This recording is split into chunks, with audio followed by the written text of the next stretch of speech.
જૂનાગઢમાં 39મી અખિલ ગુજરાત ગિરનાર આરોહણ અવરોહણ સ્પર્ધાનો પ્રારંભ થયો। ધારાસભ્ય સંજય કોરડિયાએ ફ્લેગ ઓફ કરી સ્પર્ધાનો પ્રારંભ કરાવ્યો।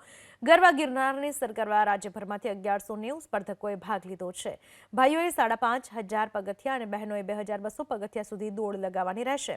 વહેલી સવારે ફૂલ ગુલાબી ઠંડીમાં સ્પર્ધકો દોડ લગાવી હતી। વિજેતા સ્પર્ધકને 50,000નું ઇનામ અપાશે। 1 થી 10 અંક પ્રાપ્ત કરનારને એવોર્ડ અને સન્માનપત્ર પણ અપાશે।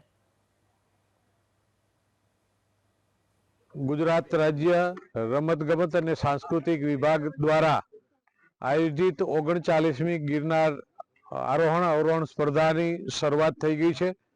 સમગ્ર રાજ્યમાંથી તમામ જિલ્લાઓમાંથી મુખ્યત્વે સ્પર્ધકો આની અંદર ખૂબ મોટા પ્રમાણમાં ભાગ લઈ અને આ સ્પર્ધાની અંદર ઉત્સાહભેર જોડાય છે।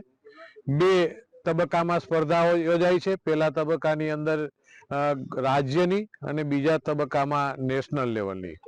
એટલે આજની આ રાજ્ય કક્ષાની ગિરનાર આરોહણ સ્પર્ધા ખૂબ જ વધારે સ્પર્ધકોના સાથથી આજે શરૂ થઈ ગઈ છે।